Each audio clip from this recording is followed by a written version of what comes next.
하늘이 하나님의 영광을 선포하고 궁창이 그의 손으로 하신 일을 나타내는도다.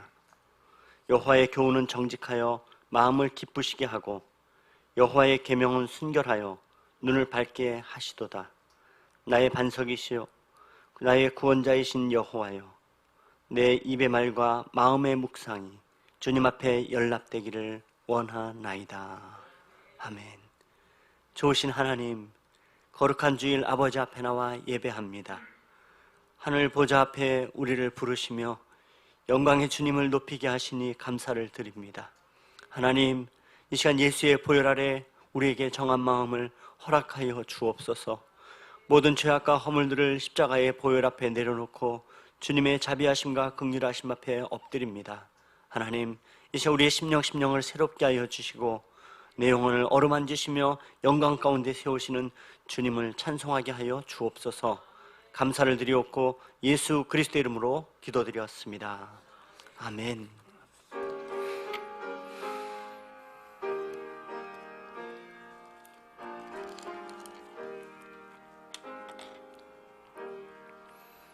나 주님을 사랑합니다. 참 사랑해 주를 경배해 한 마음으로 찬양하오니 우리들의 기도 들으소서.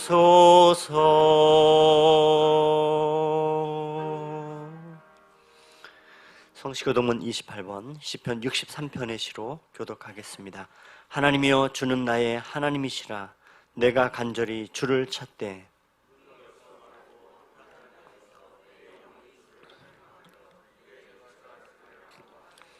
내가 주의 권능과 영광을 보기 위하여 주의 인자하심이 생명보다 나음으로 이러므로 나의 평생에 주를 송축하며 골수와 기름진 것을 먹음과 같이 나의 입이 기쁜 입술로 주를 찬송하되 내가 나의 침상에서 주를 기억하며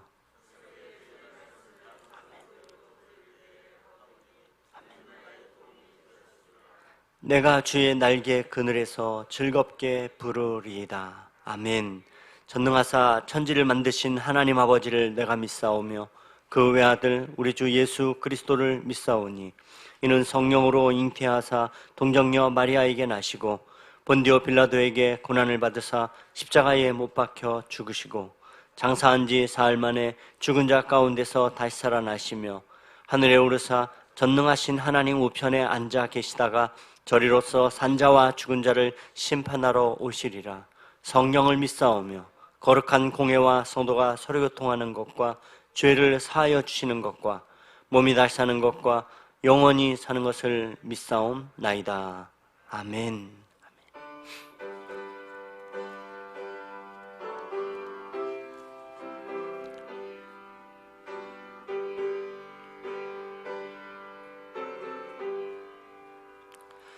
이 세상에 근심된 일이 많고 참 평안을 몰랐구나. 내 주 예수 날 오라 부르시니 곧 평안이 시리로다. 주 예수의 구원의 은혜로다. 참 기쁘고 즐겁구나. 그 은혜를 영원히 누리겠네. 곧 평안이 시리로다. 이 세상에 공고한 일이 많고 잠 쉬는 나 없었구나. 내 주 예수 날 사랑하시오니 곧 평안히 쉬리로다. 주 예수의 구원의 은혜로다. 참 기쁘고 즐겁구나. 그 은혜를 영원히 누리겠네. 곧 평안히 쉬리로다. 이 세상에 죄악된 일이 많고 참 죽을 일 사였구나. 내 주 예수 날 건져 주시오니 곧 평안히 쉬리로다. 주 예수의 구원의 은혜로다. 참 기쁘고 즐겁구나. 그 은혜를 영원히 누리겠네. 곧 평안히 쉬리로다.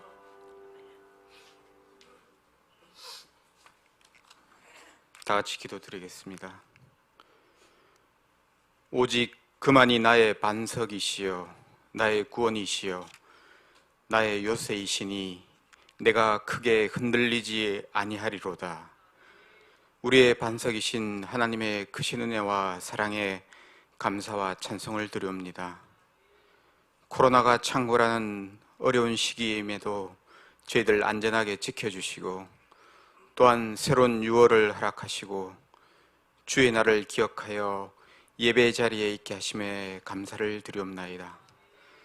주 하나님께서는 독생자를 아낌없이 세상에 보내시고 십자가에 못 박히기까지 사랑하여 주셨지만 저희들은 주 하나님의 그 사랑과 은혜 잊어버리고 하늘 백성답게 살지 못했음을 이 시간 고백하오니 용서하여 주시옵소서. 문둥병자와 같이 무뎌지고 완악한 저희들의 심령을 주님의 고귀한 보혈로서 정결케 하여 주시옵소서. 은혜와 사랑이 넘치시는 아버지 하나님, 상온교회 성도들을 위하여 기도합니다.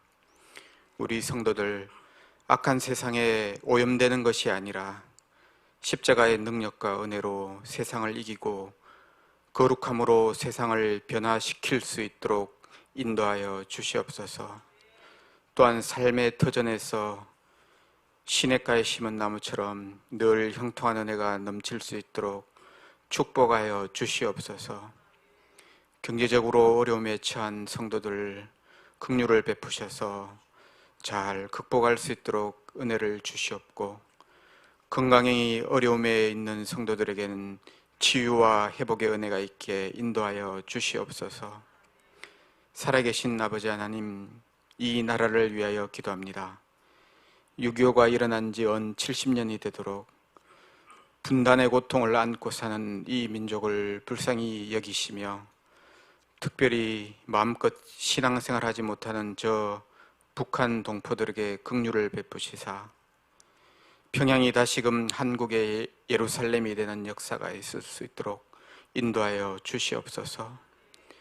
전염병으로 인해 어려움에 처해 있는 한국 경제를 붙들어 주셔서 슬기롭게 잘 헤쳐나갈 수 있도록 새 힘을 허락하시옵소서.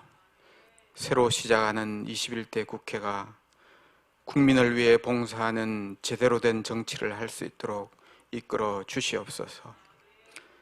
사랑의 하나님, 40만 명이나 되는 사망자가 생겼음에도 끝을 알 수 없는 이 무서운 전염병으로부터 인류를 구원해 주시옵소서.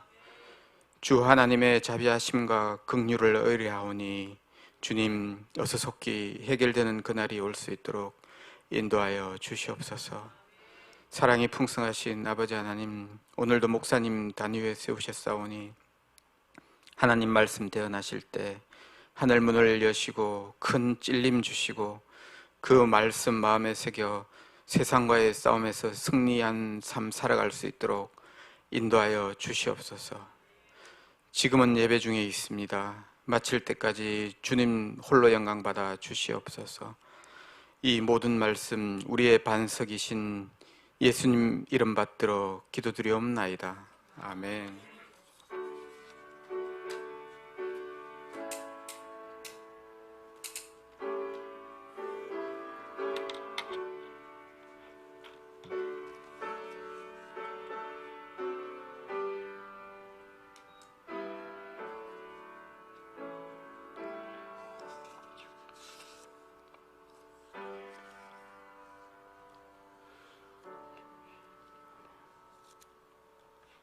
오늘 우리에게 주신 하나님 말씀은 마가복음 10장 13절로 16절의 말씀입니다. 신약성경 71면 마가복음 10장 13절로 16절의 말씀을 한 절씩 교독하고요. 16절 말씀 다 함께 읽겠습니다. 사람들이 예수께서 만져주심을 바라고 어린 아이들을 데리고 오매 제자들이 꾸짖거늘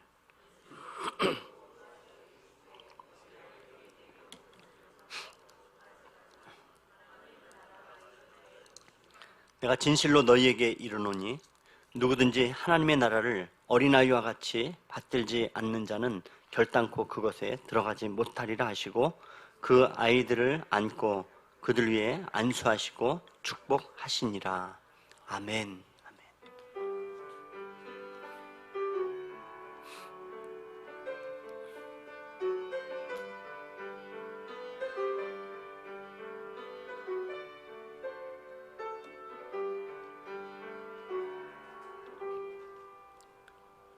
좋으신 하나님, 정말 주님 앞에 나와 예배함이 얼마나 좋은지, 더 귀한 일인지 우리가 압니다. 하나님, 이 시간도 주님 앞에 예배하는 귀한 은혜의 마음들 속에 우리의 심령을 세우시고 하나님의 영광의 보좌를 보며 찬송케 하심에 감사를 드립니다. 그 좋으신 아버지 앞에 나와 예배하며 귀한 믿음의 예물들을 올려드립니다. 하나님, 예물을 우리가 주 앞에 올려드리며 우리의 삶이 날마다 하나님 앞에 영광이 되어지고 주의 복음과 주의 나라 앞에 합당한 삶을 살아가기를 주님 앞에 구합니다. 하나님, 그 은혜의 마음들을 가지고 담아 예배하고 주 앞에 드리는 예물들을 기쁘게 받아 주옵소서. 하나님의 복음 위에 쓰임받도록 축복하여 주시되 주 영광의 날마다 임하는 삶들을 살아가도록 은혜 베풀어 주옵소서. 떡반죽 그릇에 하나님 공급하시는 풍성함 있게 도우시고 감사의 입술이 그 노래 가운데 끊이지 않도록 붙잡아 주옵소서. 하나님 주신 은혜에 감사하고 무엇보다 날마다 우리의 심령이 아버지의 마음을 붙잡고 하나님의 눈으로 어렵고 힘든 이웃들을 바라보며 함께 베풀고 나누며 섬김 있는 믿음의 삶들이 있어지기를, 선한 데 부한 삶 되어지기를 주님 앞에 구합니다.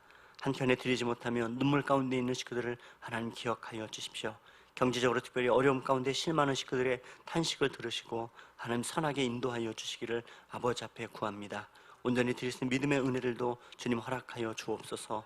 하나님, 두꺼운 가정과 일터를 기억하여 주시고 특별히 이 코로나19의 어렵고 힘든 시대를 살아가지만은 하나님, 우리가 세상의 어떤 것도 아닌 예수의 이름으로 하나님으로 살아가는 사람임을 날마다 믿음으로 고백하고 주의 복음과 예수의 향기를 바라는 삶들이 있어지기를 아버지 앞에 구합니다. 하나님, 이 시간도 그 은혜의 마음들을 담고 주님 앞에 또 귀한 또 갈망의 마음을 담으며 주의 말씀 앞에 서기를 원합니다. 하나님, 우리의 심령마다 말씀하여 주시고 우리의 영혼을 새롭게 하여 주옵소서. 주님께 감사를 드리옵고 예수 그리스도의 이름으로 기도드렸습니다. 아멘.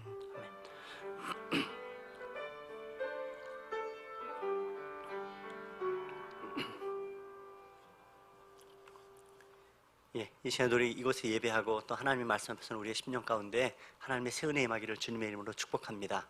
또한 오늘 또 우리 이 시간에 또 이교구 식구들 또 예배하지 못하고 또 가정에서 이렇게 또 영상을 통해 예배하는 식구들 모두에게도 하나님의 동일하신 은혜 또 말씀의 풍성함이 있기를 주님의 이름으로 축원합니다. 1950년대 중반에요, 인도네시아의 이 보르네오 섬의 사와락이라는 지역에서요, 말라리아가 창궐하여서 많은 사람들이 목숨을 잃었습니다. 그래서 세계 이 보건기구는 이 말라리아의 원인이 됐던 모기를 박멸하기 위해서 이 보르네오 섬 이 사와락 지역 전체에 엄청난 양의 이 살충제를 뿌렸습니다. 그러니까 그 결과로 이 모기들은 감소되었고요, 말라리아는 일단 그렇게 환자들이 급감하였습니다. 하지만은 그 살충제를 뿌린 덕분에요, 이 바퀴벌레들의 몸에도 독소가 쌓이게 되었고요, 그 바퀴벌레를 잡아먹은 이 도마뱀들이 그 몸에도 이 독소가 쌓이고, 이 또 도마뱀을 잡아먹는 고양이의 몸에도 독소가 쌓이게 되니까는 결국은 이 보르네오 섬 사와락 지역에 있는 이 고양이들의 개체수가 아주 급격히 엄청나게 줄기 시작했습니다. 그렇게 많은 수의 고양이들이 죽어나가니까 이제 상대적으로요, 쥐들이 천적이 없으니까는 급속도로 늘어나기 시작했고요, 이번에는 또 말라리아 섬 전체에 이 흑사병이 유행하면서요, 다시 수많은 사람들이 죽고 말았습니다. 그래서 이 세계보건기구는 이 보르네오 섬을 살리기 위해서 1955년도에요, 영국 공군의 도움을 받아가지고 14,000마리의 이 고양이들을 낙하산에 매달고 이 보르네오 섬에 또 공급을 하였습니다. 이 고양이 공수작전이라는 것으로 이렇게 유명한 것이었는데요, 덕분에 다시 이 쥐들은 급감되었고 흑사병은 사라지게 되었습니다. 근데 이번에 또 무슨 문제가 벌어졌냐 하면, 이 늘어난 고양이들은 이제 쥐 대신에 도마뱀을 잡아먹기 시작했고요, 덕분에 이 도마뱀의 천적이었던 나방의 애벌레들이 급증을 하였습니다. 그리고 이 급증한 애벌레들은 이 보르네오 섬의 나무 기둥들을 갉아먹으면서 마침내 이 주택가에 있는 이 집들의 지붕들이 곳곳에서 무너지는 이러한 또 참사가 벌어졌습니다. 여러분 가만 보면요, 세상에서 필요 없는 것은 없습니다. 이 세상의 모든 존재들은 각자가 맡은 역할들이 있고 필요해서 있는 겁니다. 서로를 필요 없다고 제거만 하면 마침내는 문제는 나도 망하게 된다는 사실입니다. 그 중에 한 가지라도 과하게 줄이게 되면 전체가 다 함께 후유증을 심하게 앓게 되는 것, 이것이 바로 자연이 주는 질서이기도 합니다. 이 상대가 사라지기 원하고 상대가 없어지기 원해서 짓밟고 존재 자체를 부인하면 내가 행복할 것 같지만은 아닙니다. 상대가 없어지기 원하는 것은 결국은 내가 망하는 지름길로 가는 것입니다. 함께 망하는 길이라. 그래서 사실 성경은 그런 면에서는요, 서로가 서로를 꼭 필요한 존재로 인정하고 오히려 세워줄 것을 우리에게 권면하고 가르치고 있습니다. 자, 그럼 우리가 지금 마가복음을 통해서 살폈던 이것에서는 상대적으로 하찮은 존재들이 있는 것을 보았습니다. 지난 시간에 본 대로 당시의 남자들은 이 아내라는 이 여자들을 이혼 증서 하나 그냥 꼴랑 써주면은, 그것도 그냥 나뭇잎 사기에 써서 그렇게 한 계절이 지나고 1년이 지나면 말라 없어질 만한 그런 이혼 증서 하나 써주고서는 얼마든지 그렇게 여자를 버릴 수 있고 하찮게 여길 수 있는 그 시대였습니다. 또 하나의 하찮음의 존재가 있었죠. 어린아이들입니다. 하찮고 가볍게 여기는 존재이기는 마찬가지였습니다. 예수님 당시의 아이들은 뭐 그다지 사랑을 부어줄 대상도 아니었고, 뭐 숫자에 포함시키지도 않는 아주 하찮하고 경시하는 그런 정서가 팽배했던 그 시대였습니다. 그런데 오늘 그 소외되는 어린아이들을 예수님께 데리고 와서 예수님께 만져주심을 바라는 사람들이 있었습니다. 아마 이들은 그래도 자기의 아이들을 축복해주기 바라는 부모들이었을 거라 생각되어집니다. 이 부모들은 그 아이들을 예수님께 데리고 올 수 있었던 것은 예수님이라면 뭐 당신 그 남자들, 성인 남자들과 달리 기꺼이 어린아이들에게 그렇게 환영해주고 사랑해주시고 관심을 가지고 만져주시고 축복해주실 것이라고 믿었고요, 또 그 당시에는 특별히 랍비들에게 어린아이들을 종종 데리고 오는 이런 풍습들이 있었습니다. 지금 그런 기대를 가지고 이 어린아이를 예수님께로 데리고 갔는데, 이 사람들은 전혀 뜻밖의 그 장애물을 만나게 됩니다. 바로 예수님의 제자들이 이 측근 경호를 하면서 그들을 막고 꾸짖기까지 한 겁니다. 여러분에서 꾸짖었다는 말은 무엇이냐 하면 내가 기준이 되어진 겁니다. 절대 기준이라는 것이 의식될 때, 야, 나는 완전히 옳은 거고 너는 완전히 틀렸어 라고 그 입장이, 꾸짖는 입장이 돼버리는 겁니다. 제자들은 지금 예수님을 경호하면서요, 그런 확신이 있었기 때문에 지금 자신만만하게 예수님 앞에 장벽을 쳤고 그들을 가로막고 있습니다. 자, 그러면 여러분, 왜 제자들은 지금 이러고 있을까요? 왜 이들은 아이들이 예수님께로 오는 것을 지금 막고 있고 사람들을, 그렇게 데리고 오는 사람들을 꾸짖고 있는 걸까요? 한마디로 뭘까요? 귀찮은 겁니다. 걸리적거린다는 거죠. 지금 예수님이 바쁘고 힘든 일정에서 도움이 안 되는 걸리적거림이다라고 판단을 했던 겁니다. 아마 그냥 이 평상시라면요, 아마 아이들이 오는 것, 또 예수님께 만져주시고 축복해 주시는 것, 아마 그렇게까지는 심하게 꾸짖으면서까지 막지는 않았을 것 같아요. 지금 그렇다면 지금 상황은 어떤 때인가라는 것을 볼 필요가 있습니다. 이 제자들 눈에 비춰진 지금 상황은 그렇게 한가로운 평상시에 이런 그 고요함이 있는 그런 상황이 아니었던 겁니다. 나름대로 굉장히 긴박한 상황이었어요. 그들의 입장에서 볼 때 말이죠, 우리가 살펴본 대로 지금 헤롯 안티파네스는 예수님을 위협하고 있었고요, 예루살렘은 점점점 가까워지고 있습니다. 그 와중에 바리새인들과 종교 지도자들 중심이 되어져서 지금 예수님을 죽이려고 달려들어서 아주 시비를 계속 걸면서 지금 그렇게 혈안이 되어져 있고, 지난 시간에도 그래서 이 바리새인들이 예수님께 와서 또 물었던 이언제도에 물었고 또 시비를 걸고 죽이고자 하는 마음들을 우리가 계속 봅니다. 이들에 의해서 예수님의 흉흉한 소문은 돌고 있고, 지금 이런 긴박함 가운데 제자들은 지금 예수님이 빨리 그 메시아로 등극하셔야 된다라는 이 조급함이 있었던 겁니다. 그러니까 이제 그런 상황 가운데서 이 어린아이들은 끼어들 틈이 없는 거죠. 그러니까 제자들의 마음에서는 어린아이들은 신경 쓸 대상도 아니고 지금 비중 있게 그 고려되고 있는 뭔가 진행되어 가는 이 일 가운데 끼어들 대상이 아니니까 한마디로 그겁니다. 애들은 가라. 애들은 가라.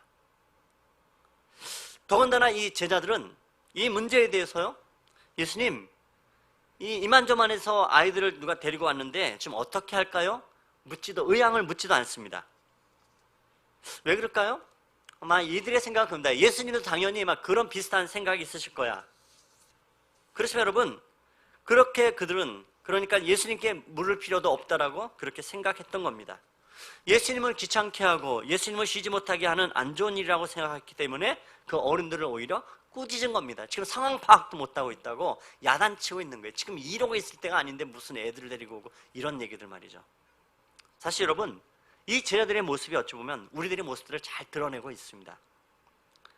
지금 우리가 사는 시대에는 이 어린아이들을 정말 보기만 해도 아이들 그렇죠, 너무 예뻐요. 귀하고 아주 애틋한 마음까지 드는 그 아이들을 바라보는 시선입니다. 물론 머리가 아프다 하시는 분도 생길 수도 있지만은, 최소한 21세기를 살아가는 우리 시대는 어떤 시대보다도 어린아이들을 정말 훨씬 더 예뻐하고 사랑하고 귀하게 여깁니다. 아이들에 대한 관심도 바뀌었고, 어떻게 한마디로 하면 아이들 그냥 중심적이라고까지 표현할 정도로 그렇게 오히려 과하다 싶을 정도로 그런 시대를 살아가고 있습니다. 그렇지만 여러분, 사실 그런 시대임에도 불구하고 우리 모두의 의식에는, 우리의 시선은 일단 그 일 모드라는 것으로 딱 바뀌어버리면, 내가 지금 아무리 바쁘고 급한 일이라고 그렇게 사로잡히는 그 순간이 되면 이 어린아이들은 별로 비중 있는 존재들이 되지 못하는 귀찮은 존재가 될 수도 있습니다. 한 4, 5년 전에 나왔던 이 공익광고의 그 아동에 대한 이 공익광고 카피 중에 보면 이런 카피 내용이 있습니다. 많이들 들으셨을 것 같은데요. 내용은 그런 겁니다. 아빠는 나를 좋아합니다. 말 잘 들을 때만. 엄마는 나를 사랑합니다.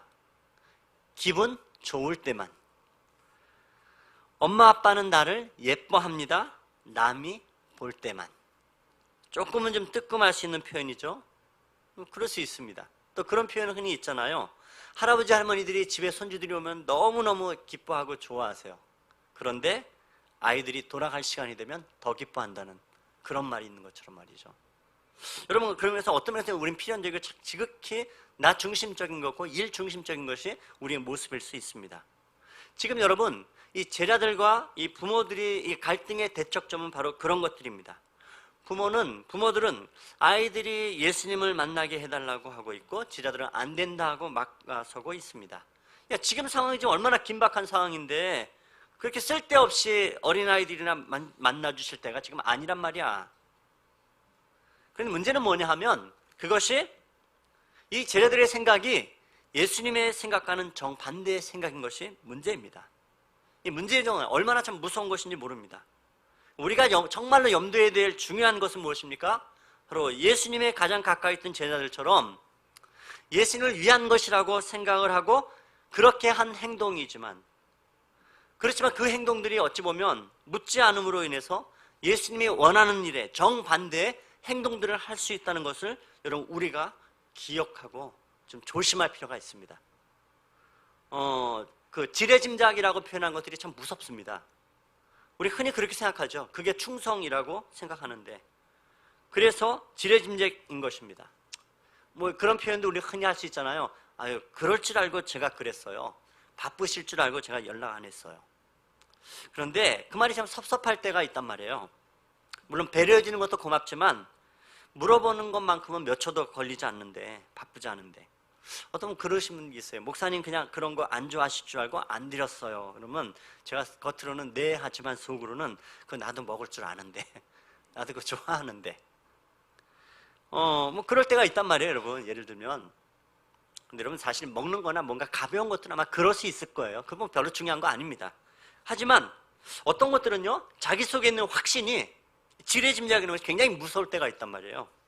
자기 딴에는 확신한 것인다고 얘기하는데 아닙니다. 예수님 생각해서라고 이야기하고 있지만 그게 진짜로 예수님이 싫어하시는 것일 수 있다는 사실 앞에 정말 우리가 좀 깨어 있을 필요가 있단 말입니다. 지금 예수님과 제자들과 이 사람들이 그렇게 옥신각신하고 있는 이 상황 가운데서 아무것도 해결하지 못할 때 예수님이 이 문제를 해결하십니다. 여러분, 예수님은요 반드시 우리의 문제 해결자이십니다. 우린 늘 그냥 변죽만 올리고 말지만 문제 해결은 사실은 예수님께서 하시는 것을 보게 됩니다. 14절 말씀인데요, 우리 14절 우리 같이 읽어보겠습니다. 14절입니다.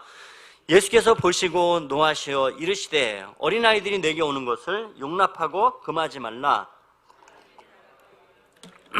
예, 지금 제자들이 어린아이들 오는 것을 갖다에 대해서 꾸짖은 제자들의 모습 보면서 예수님이 언짢아 하십니다. 근데 그 언짢다는 표현을 어떻게 쓰고 있냐면 지금 노하시어. 노했다는 이 단어는 여러분 헬라 말에 아가나크테오라는 그 단어인데 이 두 단어는 두 단어가 합쳐진 단어입니다. 아간이라는 단어가 매우, 대단히, 심히라는 뜻이고요. 그 다음에 아크도스라는 이 단어가 바로 슬픔, 괴로움입니다. 그러니까 보십시오. 지금 야야 애들은 가라 저리 가라 할 때 예수님 쉬어야 돼 그럴 때 야야야 그러지 마, 뭐 그 정도의 반응이시면 될 텐데 예수님이 어떻게 해요?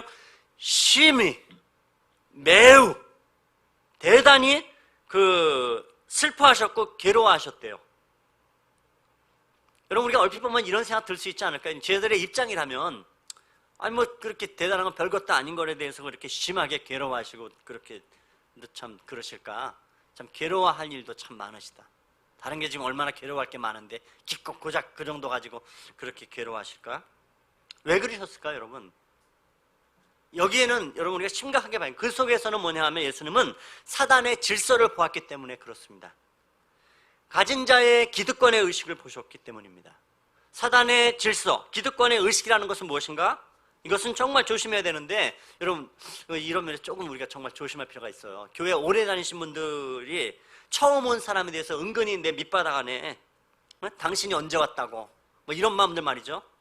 그 태도는 여러분 예수님이 분노하시는 마음이라 그렇게 말씀하고 있는 겁니다. 우리도 모르게 그런 태도를 가질 수 있어요.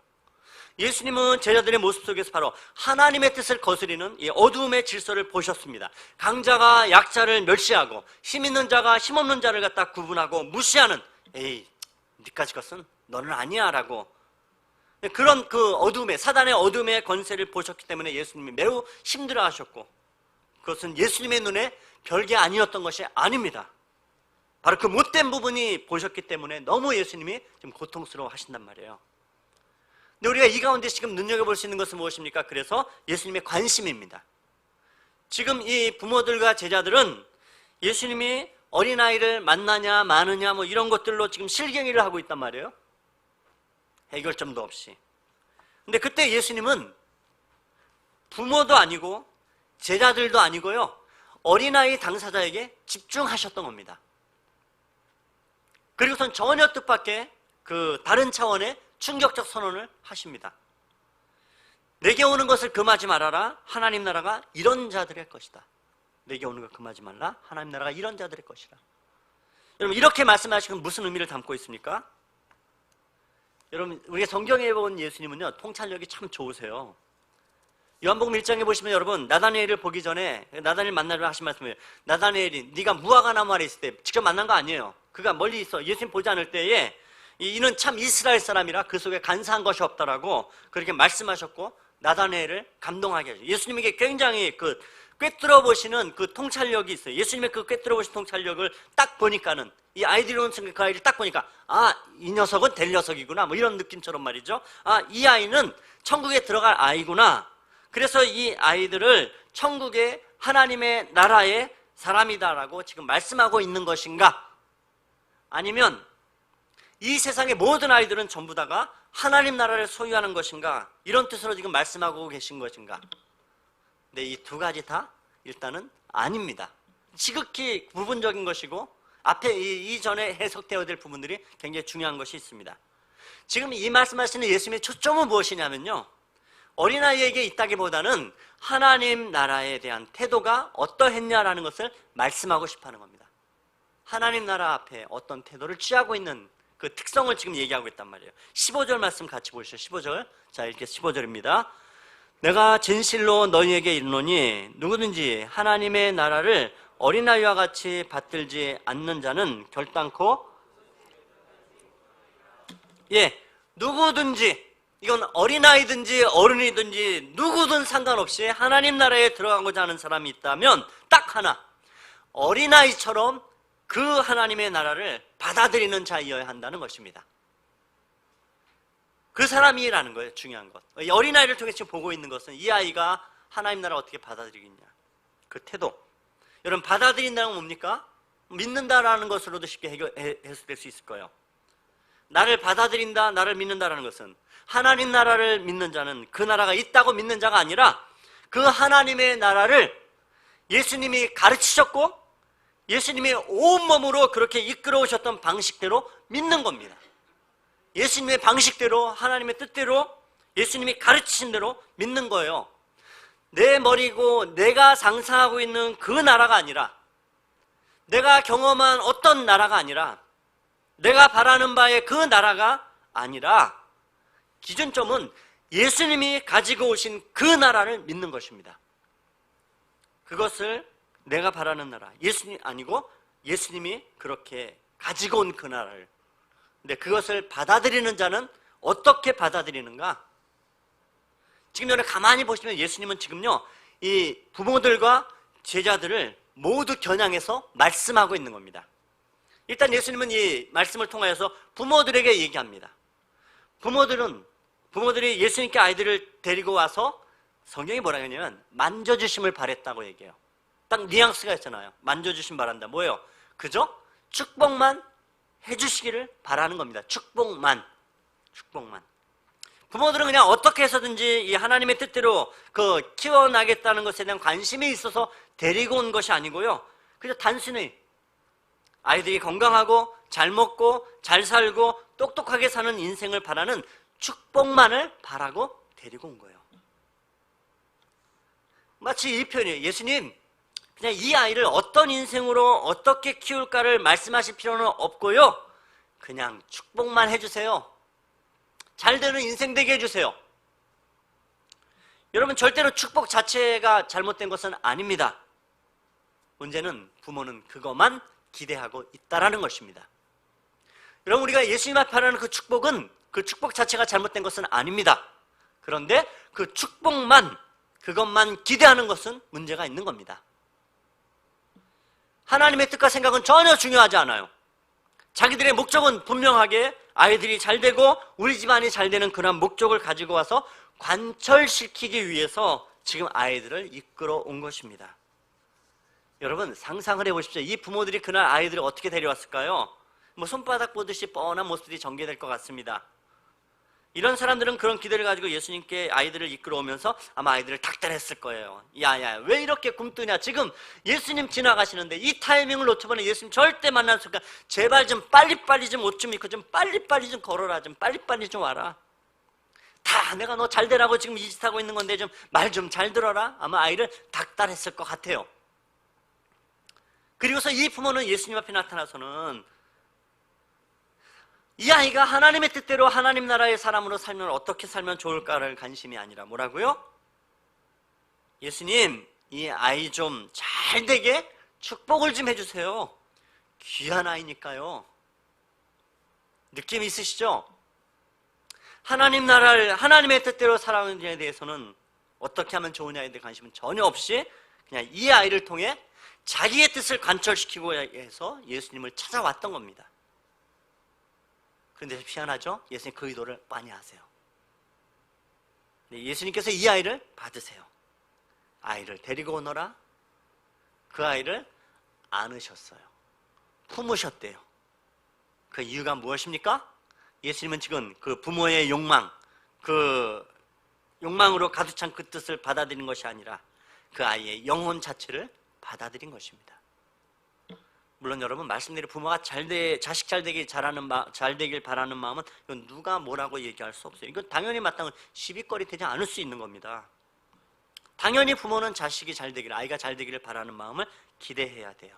그런데 여러분 그 아이가 잘 되기를 바라는 것이 단순히 그게 하나님의 뜻이 아니라 나의 막연한 욕망의 투사에 불과하다면 그걸 실제로 여러분 현실 가운데 실제의 현실이기 굉장히 쉽습니다. 우리 대다수는 아이들에게 이 아이의 인생이 잘 되기를 바라는 마음과는 오히려 내 욕망이 투사되어져서 잘 되기를 바라는 마음이 있단 말이에요. 단순히 이 부모들은 자기의 욕망을 그렇게 관철시키기 위해서 아이들을 다른 아이들보다 잘 되고 잘 되기를 선점하려는 세상의 욕망을 가지고 그것을 따라 예수님께 데리고 나와 있어요. 주님은 그 부모들에게 말씀하고 있는 겁니다. 너희는 너희 자녀가 건강하고 키 크고 공부 잘하고 잘 사는 인생이 되기를 바란다. 그래서 내게 데리고 왔느냐? 하지만 이 아이가 그 모든 것을 다 소유한 이후에 하나님 나라와 전혀 관계없는 인생을 산다면 그 모든 것이 뭔 소용이 있겠니?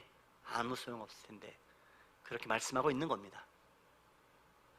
예수님 제자들을 지금 바라보세요. 제자들 역시 뭡니까? 아이들을 쫓아내려고 해요. 아이들의 편견 때문이죠. 너희는 이 상황에서 하나님의 나라에 비중 있는 존재들이 아니다라고 얘기할 때 하나님 나라에 편견이 있단 말이에요. 제자들에게. 동시에 이것은 예수님에 대한 편견이었습니다. 예수님도 아마 이 아이들을 천덕꾸러기 비중 있게 대하지 않으실 거야라는 그런 편견을 가지고 지금 예수님 코앞에서 아이들을 쫓아내버렸어요. 결국 가만 보십시오. 여러분 부모들도 제자들도 똑같이 자기의 목적과 편견을 따라 움직였던 사람들입니다. 그래서 여러분 이것은 하나님 나라에 들어가지 못하는 자들의 모습입니다. 예수님의 뜻과 의중을 전혀 몰라요.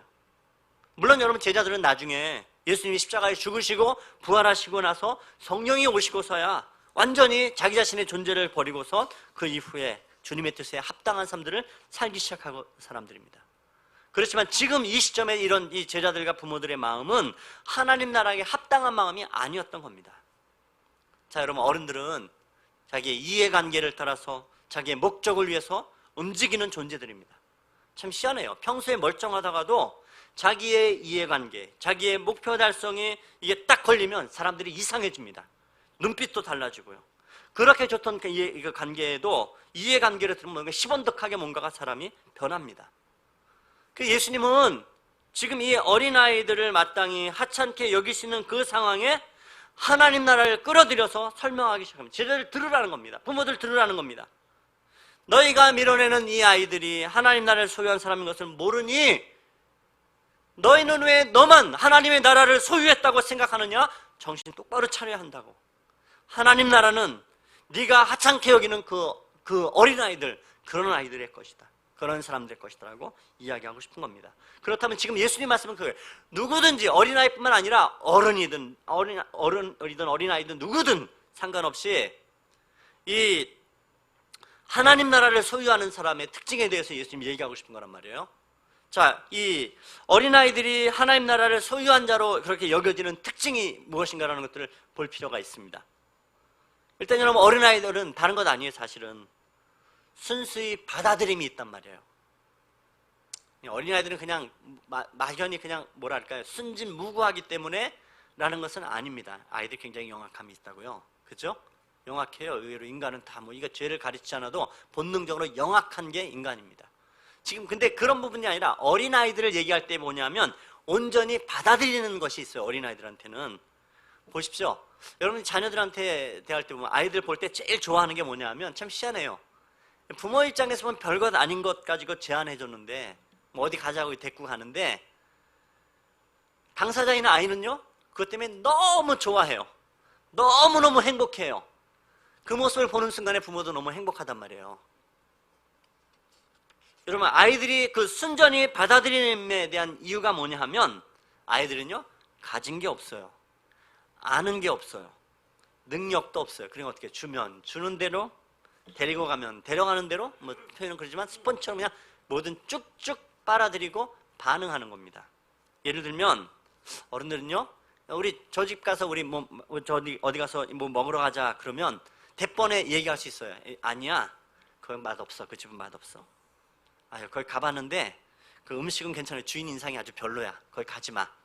우리 딴 데 가자. 아, 그 집은 음식은 괜찮은데 그 집은 조미료를 너무 많이 써. 가지 말자. 이런 것처럼 논의하다가 3시간 후딱 지나가요. 밥 한 끼 먹을 결정하는 일에. 어른들은 그래요. 아는 게 많아요. 너무 많죠. 반면에 아이들은요 어디 가자고 하면 좋아해요. 아주 좋아하고 갑니다. 비싸고 만난 데 데려가도 행복할 뿐만 아니라 분식점에 가서 떡볶이를 먹으면서도 얼굴에는 흥분과 행복이 가득 차 있는 게 아이들이에요. 정말 그렇더라고요. 한번 저희 막내가요 저희 보러 어디를 가재요. 식당 가자 그래서 이제 저희 딴에 그러자고 해서 갔어요. 어디 데리고 갔냐면 떡볶이집에 데리고 갔는데 집사람은 저 속으로 생각을 이걸 음식이라고 어떻게 한 끼를 때우니. 근데 막내는요 자기가 그냥 엄마 아빠 데리고 왔다는 그 마음에 너무 행복함과 뿌듯함이 있어요. 달라요. 기대가 다르고 반응이 달라요. 왜 그럴까요? 아이들이 순전함이 있어요. 그런 면에서 순전히 받아들이면 무엇입니까? 자기 전제가 없는 거예요. 자기 경험을 앞세우는 자기 주장이 없단 말이에요. 여러분들 이것이 하나님과 우리 사이의 관계와도 같은 것입니다. 하나님과 우리 사이를 방해하는 가장 큰 요소가 뭡니까? 다른 거 아니에요. 내 주장, 내 전제, 내 경험입니다. 죄송한데요 신앙생활은 우리가 나쁜 표현으로 머리가 많이 큰 겁니다. 그런데 이게 문제잖아요. 하나님 그거 아니죠. 예수님 그렇게 하시면 안 되죠. 이렇게 하셔야죠. 내 경험과 내 주장과 내 생각이 있단 말이에요. 이게 문제라고요. 여러분 아이들이 전적으로 그 부모를 의존할 수밖에 없는 이유는 뭡니까? 자기 것이 없기 때문에 그래요. 부모 없이 못 산다고 생각하기 때문에 그렇습니다. 아이들은 능력이 없으니까요 제가 아무리 치사한 소리 해도 우리 집 애들이 집을 못 떠나요. 왜요? 자기가 능력이 없단 말이에요. 나가서. 그런 거예요. 아이들은 부모 없이 못 산다고 생각해요. 부모 없이 불안해요. 아이는 부모 없으면 자기도 죽었다라고 생각해요. 여러분 바로 그겁니다. 여러분 나는 정말 주님이 없으면 죽었다고 생각합니까? 아니잖아요. 나는 굳이 예수님 아니어도 내가 붙을 수 있는 게 많습니다. 내가 쌓아온 내 삶의 경륜, 내 경험, 내 명예, 내 돈, 내 무엇 붙을 게 너무 많단 말이에요. 우리는. 그래서 어린아이가 되지 못하는 겁니다.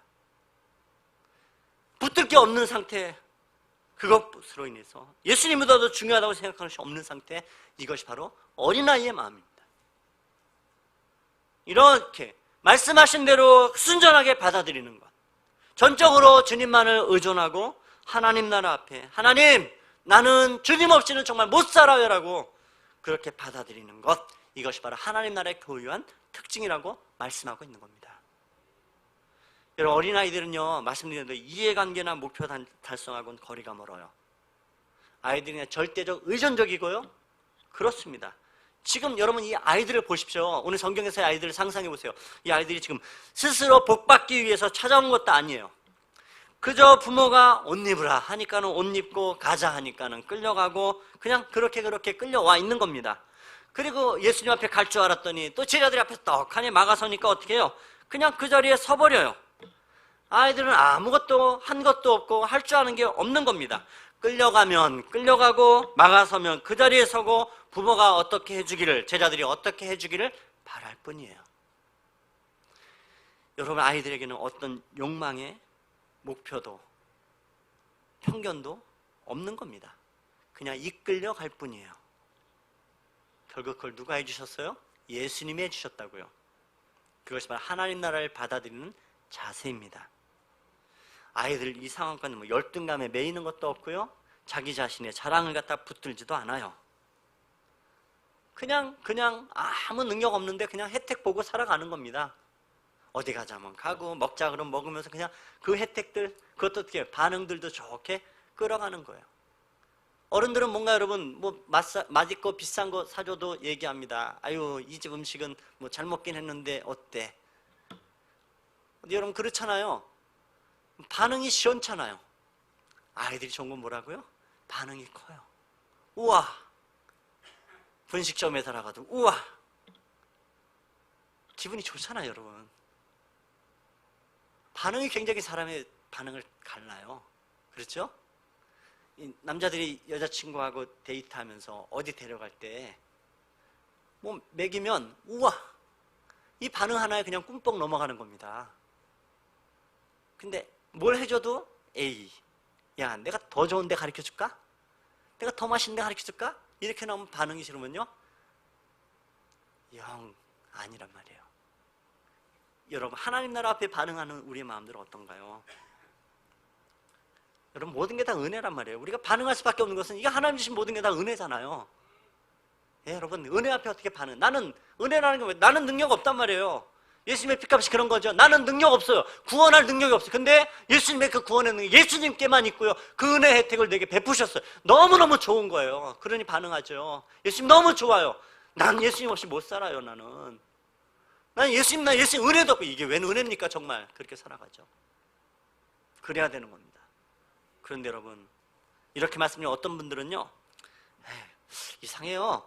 하나님의 은혜만 바라고 사는 사람들은 늘 게을르고 못났고 안일해지는 것 같아요.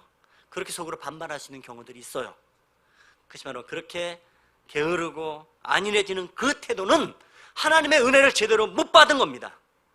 하나님의 은혜를 정말 제대로 받았다면 나 자신뿐만 아니라요, 하나님의 시선으로 보고 할 일들이 너무 많아집니다. 부지런히 할 일들이 많아져요. 은혜를 받으면 이 세상을 하나님의 손으로 보기 시작하기 때문에 안 하던 일들을 시작할 수 있는 겁니다. 돌보지 않던 주변 사람들을 내가 돌아보기 시작하고, 아이들이 공부 안 하던 것도 은혜가 임하면 사력을 다해서 공부를 하기 시작합니다. 왜냐하면 하나님 나라의 합당한 삶을 살아가기를 바라는 마음이 은혜 받은 삶에 정말 간절해지기 때문에요. 그 은혜로 살아가야 됩니다.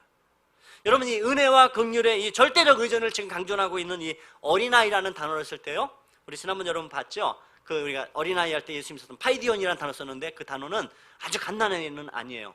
한 6세 내지 8세 정도 되는 파이디온이랄 때 해당하는 이 단어에 연령한 아이들은 그 정도인데, 오늘 쓰는 단어는 어린아이에 쓰는 이 단어 블레페라는 단어를 쓰고 있습니다.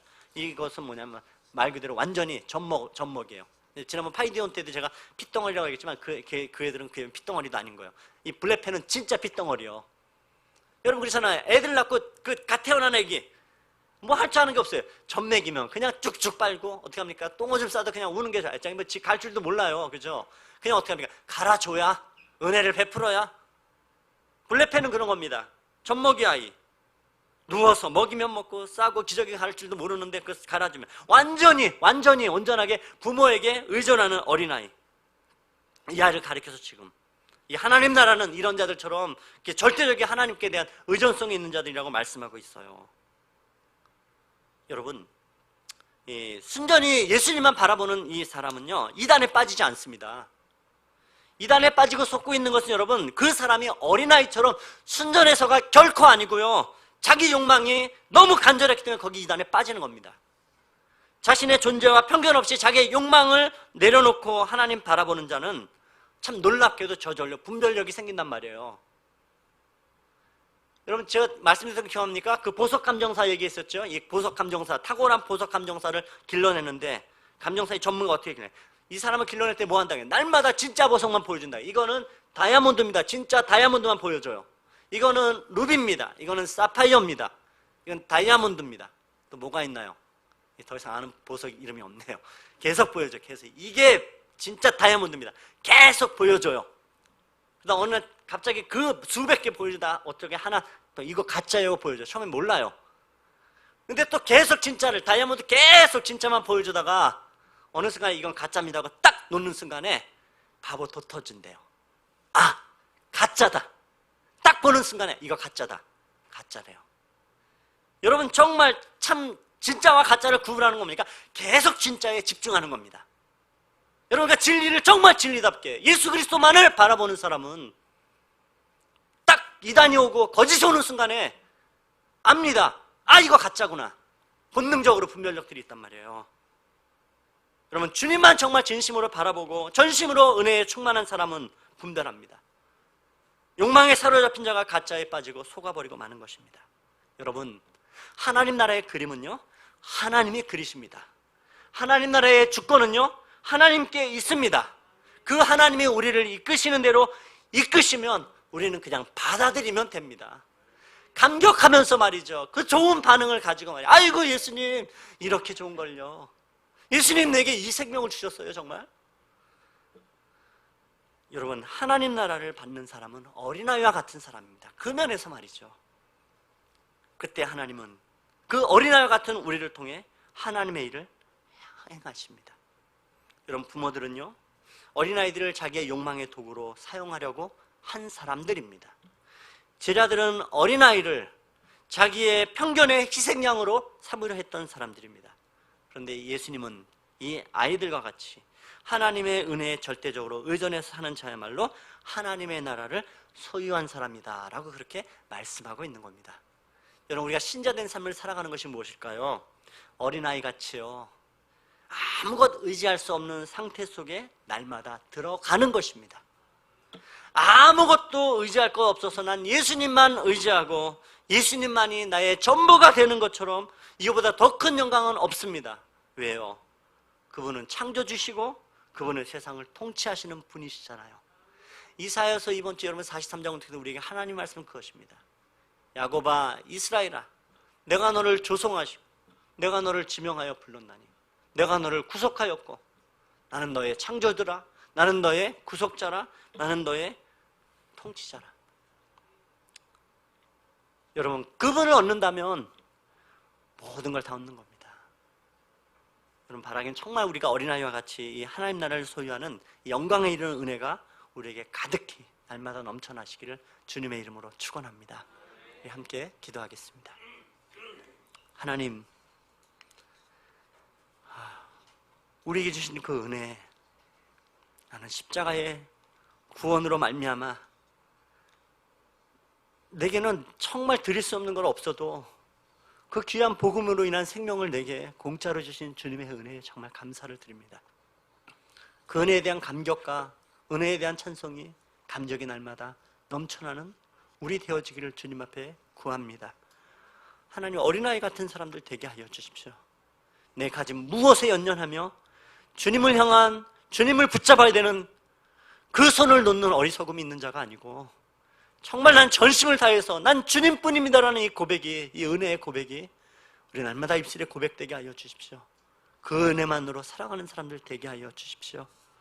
날마다 주님 앞에 아무것도 의지할 것 없는 그 상태 속에 내 영혼이 들어가 주님만을 붙잡고 살아가는, 예수님만 나의 전부입니다 고백하며 살아가는 그것에 임하는 은혜, 그것에 임하는 감사에 대한 찬송이 날마다 끊이지 않는 우리의 입술에 노래되게 하여 주옵소서. 그 은혜 가운데 머물며 주님을 찬송하며 주의 인도하심을 맛보며 살아가는 하나님의 사람들 되게 하여 주옵소서. 감사를 드리옵고 예수 그리스도의 이름으로 기도드렸습니다. 아멘. 아멘.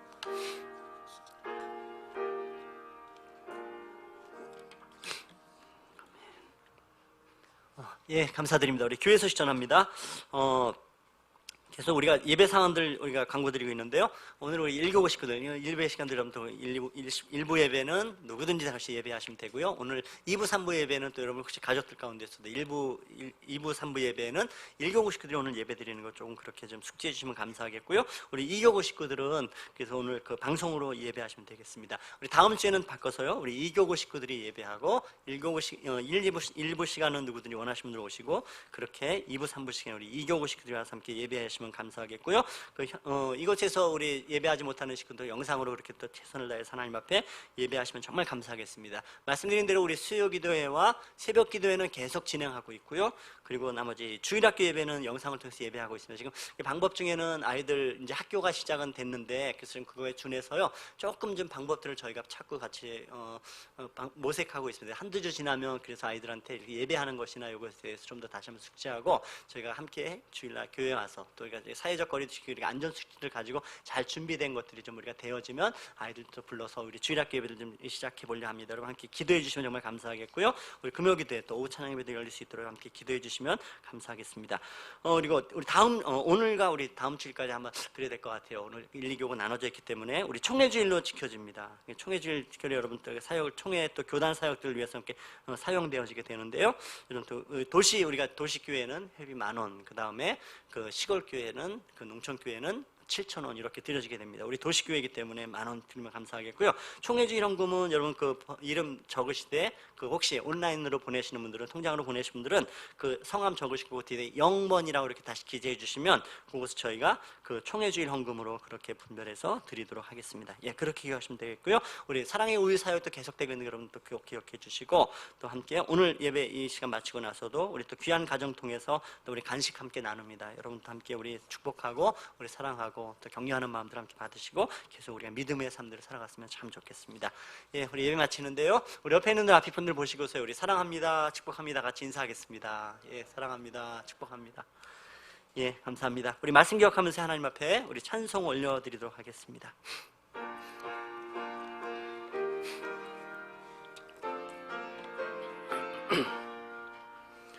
예수께로 가면 나는 기뻐요. 걱정 근심 없고 정말 즐거워. 예수께로 가면 나는 기뻐요. 나와 같은 아이 부르셨어요. 예수께로 가면 맞아주시고